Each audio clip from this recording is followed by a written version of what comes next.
Let's move the chains. Time for Football at 4. It is Football at 4 here on The Drive with Tim Donnelly. Dennis Cox sitting in for Tim this afternoon. Thanks so much for joining us here on the day after the 4th of July, 4th of July weekend. Thanks for tuning in. And Football at 4, talking a little Carolina Panthers. I got to bring in Victoria Vodenecker, producer of the Adam Gold Show. She's going to join us here for a little Football at 4 today. Did you keep all of your fingers and everything after the 4? I have all 10 digits and toes, so I am all good. I actually did not set off any fireworks. Yeah. I let others do that. Yeah. I've had my firework fun in the past. Yeah. Let others do it right now. I'll sit back, watch. Oh, I get it. Sit back and watch. My fur boy Biff, he's not a fan of fireworks. Neither is my girlfriend's dog. Yeah. He's not a fan either. No. It was a little bit of interest trying to get him to use the bathroom last night. Oh, no, yeah. Struggle. But it's what it is. So, struggle. Okay, and that's actually what we're going to get into. You hit the key word. So, on Wednesday, when I was sitting in for Tim during Football at 4, Victoria, I talked about 3 areas where I think the Carolina Panthers as fans can be a little optimistic about the upcoming season.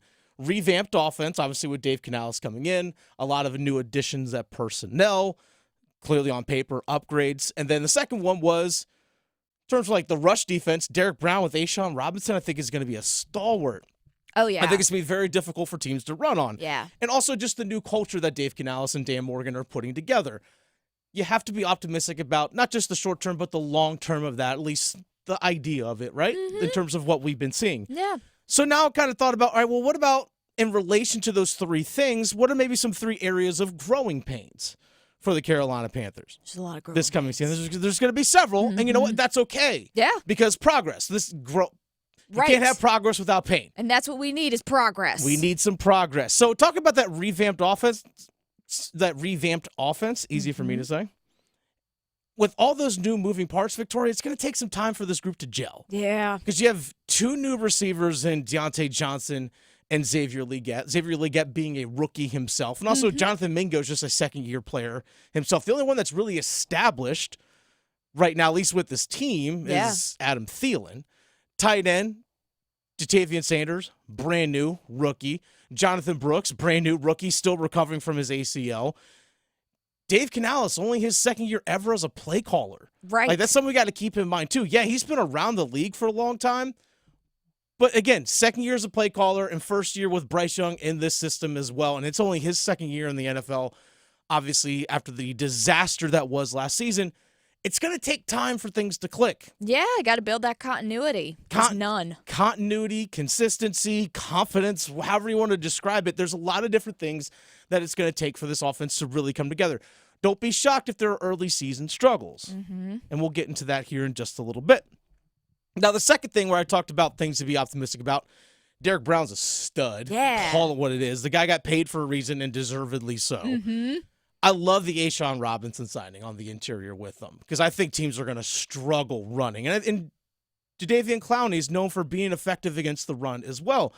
But the big question is, where's the pass rush going to come from? It's a good question. It's a big-time question because, okay, Clowney, he's never hit more than 9.5 sacks in a season. Now, again, he'd be effective in terms of generating quarterback pressures, like we mentioned, good against the run, getting into the backfield, quarterback hurries, all that stuff. But actually getting the quarterback to the ground, he's never had more than 9.5 sacks in a season. DJ Wanham, who they signed to be opposite of Jadeveon Clowney, he's coming off a pretty big injury, like quadriceps injury that he's still rehabbing. He's probably not going to be ready to go at the start of training camp. And here's always the concern. It's like, okay, you might eventually be healthy enough to play, but are you fit to really perform? Yeah, you got to be careful with those because those injuries can come back. They can. And it's one thing to train to get ready for a season. It's another to be rehabbing. Yeah. Just to be healthy enough to go. There's a massive difference between the two. And I think that's a big concern for DJ Wanham is that how long is it really going to take him to get up to speed? And yeah, again, he might be healthy enough to play week 1, but how effective is he going to be as the season progresses? How fast are you going to wear down? So there's major questions. And then after that, DJ Johnson, second-year guy. Right. It's Amari Barna, who's, I think, recovering from an injury that he had at the end of last season as well, who is mostly a special teams player. Yeah.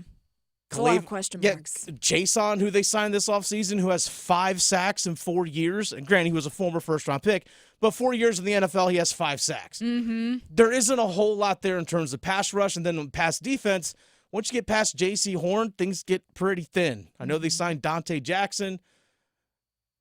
Yeah. But that's it. And Lord, let's hope J.C. Horn stays healthy, too. Yeah.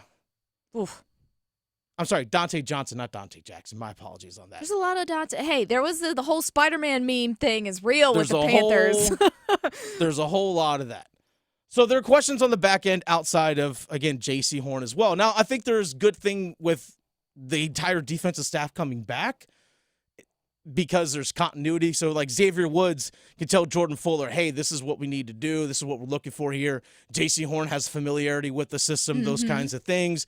It's nice seeing Shaq Thompson come back. Yeah. I mean, I know Josie Jewell's going to be playing alongside him, but they're going to miss Frankie Louvu a ton. Big. So, yeah, I think the rush defense, it's going to be difficult to run on the Panthers this year.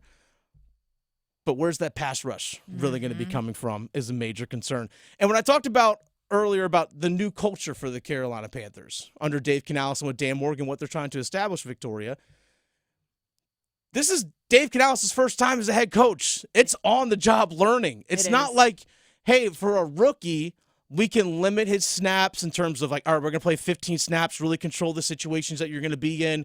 That way you're not overloaded with too much. Dave Canales is first-time head coach, and he's also going to be the offensive coordinator. Like, he's going to be the play caller at once. That's a lot for any head coach to take on.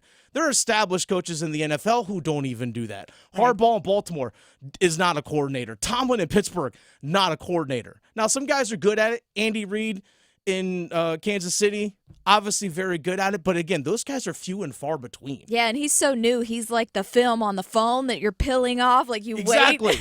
He's like that new. So there are a lot of things as I used to coach college lacrosse, and I was an assistant for a few years before I became a head coach. And there were so many things that I had to learn as a head coach for the first time that I just did not fully grasp as an assistant. It's a different world. It's a completely different world because Canalis, yes, he's focusing on the offense, but you still have to manage your entire team. You have to manage your entire staff. If there's someone on defense that's struggling, personally, how are you going to take that guy in and being like, all right, how are you struggling off the field? Like, how can we help you to make sure that you're effective on the field? Yeah. Whatever it is, like, you got to make sure that your staff is all in a line because we saw that last year with Frank Reich, Victoria.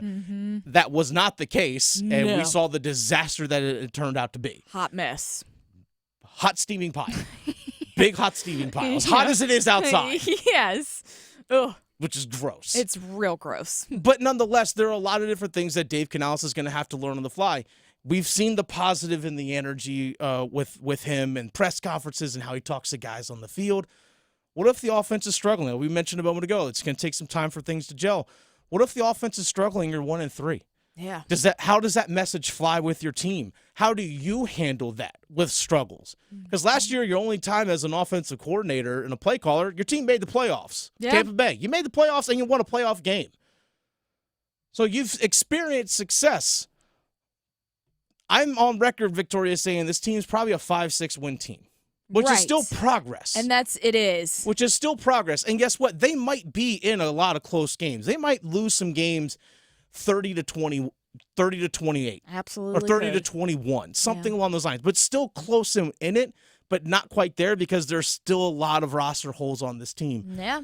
How does he handle struggle? Right. How does he handle failure at times? It's one thing to go in there and like, well, let's go chew tape, get on the whiteboard, practice, chew tape, get on the whiteboard, all those different things. How do you manage people? Yeah. Especially now that it all falls on you because you have to be a great manager of people because their success is your success, but their failure is also your failure. It's one thing to be a position coach. You can focus on a small group of guys. When you're the head coach, it all falls on you. I'm very curious to see how Mr. Optimistic Dave Canales is going to do when inevitable failures come because this team was the worst team in the league last year. So they are. And you know what? It's not going to turn over overnight. No. It's just not.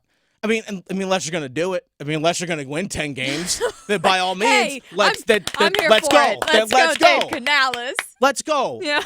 But I am okay as long as we see the culture and the team progress the way into a successful style of play, and that culture of expecting to win does not happen overnight. It just doesn't. No. It just doesn't. You can't microwave this thing. I wish we could. Well, I really do wish we could.